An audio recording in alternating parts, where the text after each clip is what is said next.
ऐसा डमरू भोले बाबा ने बजाया है।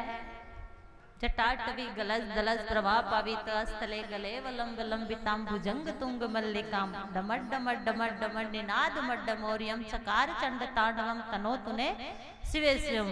ऐसा डमरू बजाया है कि शिवा पार्वती के वहां कोई नहीं, लेकिन एक छोटा सा सुख जो अभी अंडे के रूप में वहां है, उसको रहने दिया मां पार्वती ने।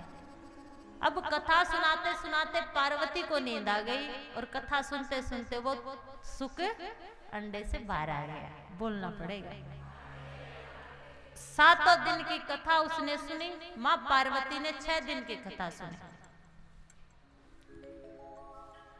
भले ही चोरी से कथा सुनी है, भोले बाबा उस पर क्रोधित हुए, उसे मारना चाहा, लेकिन वो व्यास जी की पत्नी के गर्भ में जाकर सुरक्षित उसने महसूस किया। वहां वो 14 वर्षों तक रही। बोलना पड़ेगा महाराज। बार बार व्यास जी ने अपने पुत्र से प्रार्थना की, पुत्र बाहर आइए।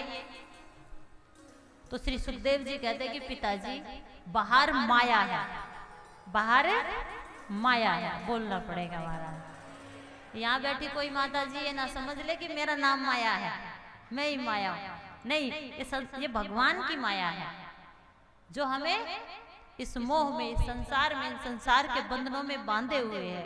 व्यक्ति चाहकर भी अपने कर्मों के बंधनों से पीछा नहीं छुड़ा सकता। देखिए प्रारब्ध जो होता है, एक होता है इच्छा प्रारब्ध, एक होता है अनिच्छा प्रारब्ध और एक होता है पर इच्छा प्रारब्ध। इच्छा प्रारब्ध हमने जो सोचा वो मिल गया। बोलना पड़ेगा। अनिच्छा प्रारब्ध सर्दी जुकाम बुखार ताप ये जो आते हैं इन्हें कोई नहीं चाहता, नहीं चाहता। और एक होता है परीक्षा प्रारब्ध। 2 व्यक्ति जा रहे थे, जाते जाते उनके पास से एक गुजरा, एक को चक्कर आया, वो उसके ऊपर गिर गया। अब ना उसको उससे कुछ लेना देना था, ना उसका उसके साथ कोई संबंध था, लेकिन फिर भी उसको ये अपराध भोगना पड़ा। और पुरुषार्थ से हम इन प्रारब्धों पर विजय प्राप्त कर सकते हैं, लेकिन कभी कभी हमारे कर्म ऐसे होते हैं और ऐसे होते हैं कि सुप्रीम कोर्ट मोहर लगा देता है कि फांसी की सजा पक्की। बोलना पड़ेगा हमारा। तब क्या होता है? कोई रास्ता है?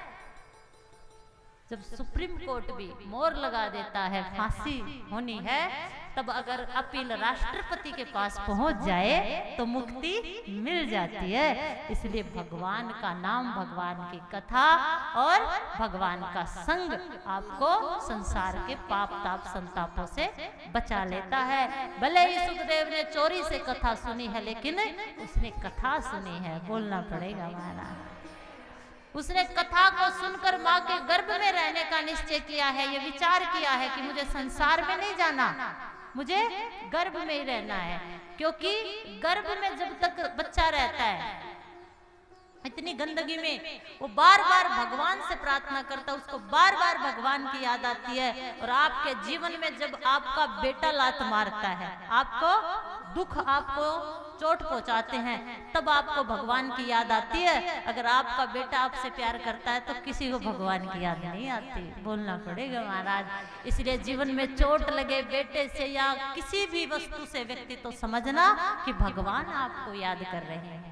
लेकिन श्री सुखदेव जी ने कथा को सुनकर 12 वर्षों तक माँ के गर्भ में रह के बार बार जब भगवान विष्णु ने आकर उन्हें ये यकीन दिलाया है कि तुझे संसार की माया छू नहीं सकेगी, तब जाकर नाभि नाड़ी को कंधे से डालकर जंगल में चले गए।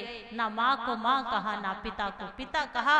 यम प्रवर्जंत मनुपेत पेत कृत्यम देव उपायनम विरह कात्र आज वा तन्मेति पुत्रेति तन्मेतया तरोभिनेतु सत्म सर्वभूत हरदम मुनि मानतोष्मि। ऐसे श्री सुखदेव जी के चरणों में हम प्रणाम करते हैं।